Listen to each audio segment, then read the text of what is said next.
Assalamualaikum warahmatullahi wabarakatuh. Selamat pagi adik-adik sekalian. Kita lanjutkan pembelajarannya. Kita masuk ke dalam, kalau kemarin kita udah belajar mengenai kerajaan-kerajaan Islam, Hindu, Buddha. Nah, sekarang tinggal mempelajari mengenai peninggalannya. Ya, peninggalan yang biasanya kita akan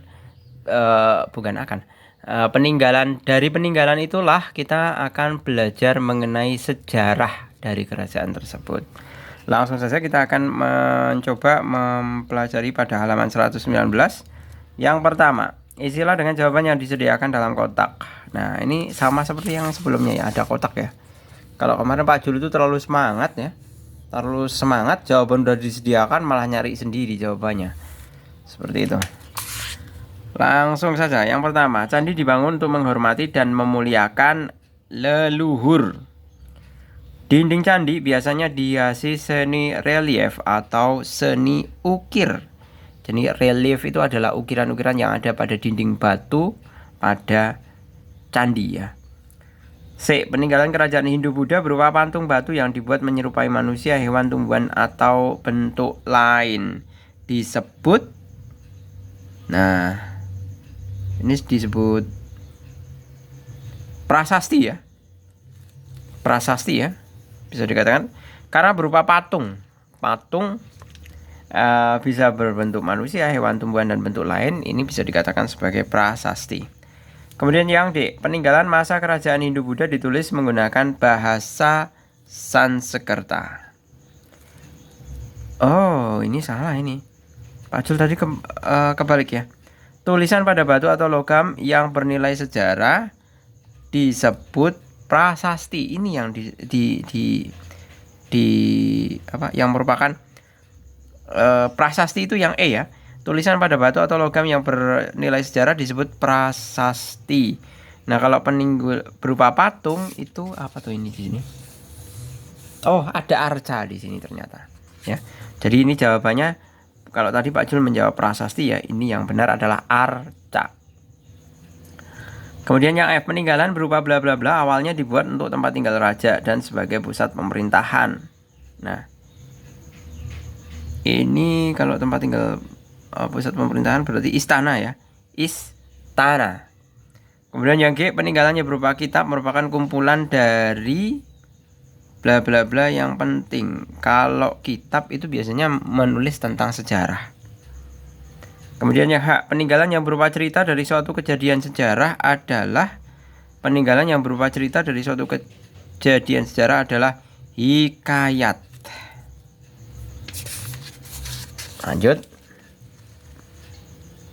Nah, di sini suluk ialah peninggalan berbentuk karya sastra yang berisi, suluk itu isinya adalah nasihat ya, merupakan nasihat.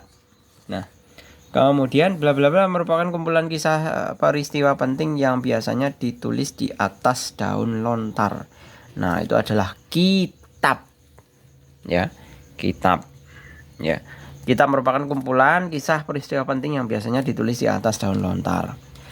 Yang kedua, nah kita cukup memasangkan ini ya, tempat ibadah dan pusat penyebaran agama Islam sejak zaman kerajaan. Nah, ini nggak perlu mikir nih, masjid nggak perlu lihat, ini udah langsung bisa menjawab.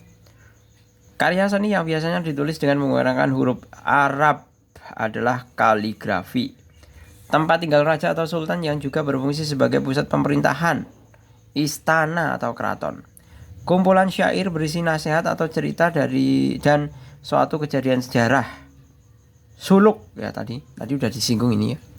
Suluk ialah peninggalan berbentuk karya sastra yang berisi nasihat. Nah, ini kalau nasihat berarti suluk dan hikayat. Lanjut. Tempat peristirahatan terakhir para raja atau sultan adalah peristirahatan terakhir. Itu berarti makam ya. Makam. Biasanya kalau raja-raja itu makamnya di daerah dataran yang tinggi. Kemudian yang ketiga, perhatikan gambar-gambar berikut. Carilah informasi tentang jenis peninggalan, asal kerajaan, dan kegunaan dari peninggalan-peninggalan sejarah tersebut pada masanya. Nah, ini Masjid Agung Demak ya. jenis peninggalannya itu kan jelas masjid. Asal kerajaan Demak. Nah, kegunaan bangunan jelas kegunaannya adalah untuk tempat penyebaran ajaran agama Islam dan tempat beribadah umat Islam. Lanjut, di sini sudah ada keterangannya langsung bahwa gambarnya adalah gambar Candi Pawon. Nah, Candi Pawon itu merupakan jenis peninggalan. Kalau jenis peninggalan jelas candi ya. Asal kerajaan adalah Kerajaan Majapahit.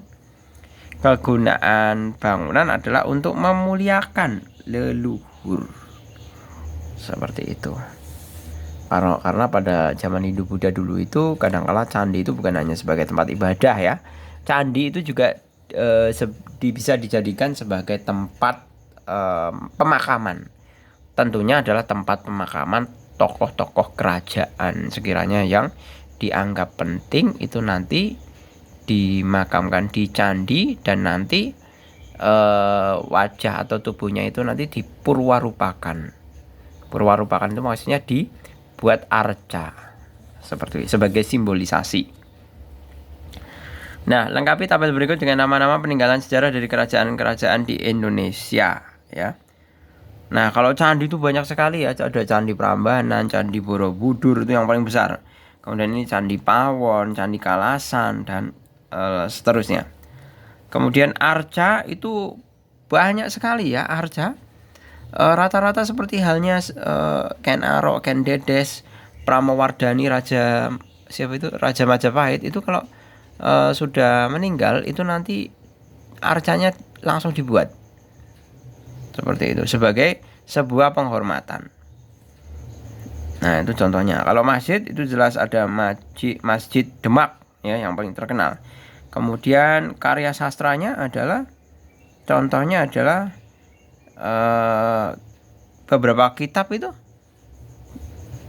Seperti halnya tadi kitab Negara Kertagama, kemudian kitab Sutasoma, kemudian kitab misalkan yang Islam ya, Bustan Al-Salatin. Nah, tadi kalau yang karakternya Hindu-Buddha tadi ya, kitab Sutasoma, kitab Negara Mahabharata, kitab Ramayana, kitab Negara Kertagama. Nah, seperti itu. Kemudian prasasti itu banyak sekali. Bisa dalam bentuk yupa, prasasti Talang Tuwo, prasasti kebun kopi ya, dan lain sebagainya. Kalian bisa cari sendiri. Kemudian yang terakhir, peninggalan sejarah ada bermacam-macam. Tulislah peninggalan sejarah yang ada di daerah tempat tinggalmu. Nah, tergantung ya. Ini Pak Jul kembalikan ke kalian, tergantung domisilinya di mana. Seperti itu. Biasanya ruang lingkupnya bisa kabupaten ya. Jadi di kabupaten itu ada masjid apa, ada candi apa ya, atau arca apa. Nah, itu kemudian kita bisa menghubungkan sejarah yang dulu-dulu itu seperti apa. Loh, ini asal muasalnya dari kerajaan apa, ceritanya bagaimana. Nah, itu bisa ditelusuri. Kalau biasanya kalau di kantor-kantor kabupaten ya, di kantor bukan kabupaten, kantor arsip daerah. Nah, atau perpustakaan daerah. Di setiap perpustakaan daerah atau kantor arsip daerah itu pasti menyimpan mengenai catatan-catatan sejarah pada kota tersebut. Ya, coba saja berkunjung sekali-kali ke perpustakaan daerah atau ke kantor arsip daerah, tanya aja sejarah kota ini bagaimana Pak, Bu, seperti itu. Atau lakukan aja kunjungan.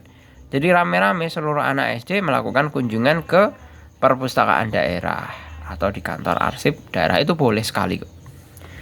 Kalau di tempatnya Pak Jul itu perpustakaan daerah itu buka dari mulai jam 7:30 sampai jam 7 malam.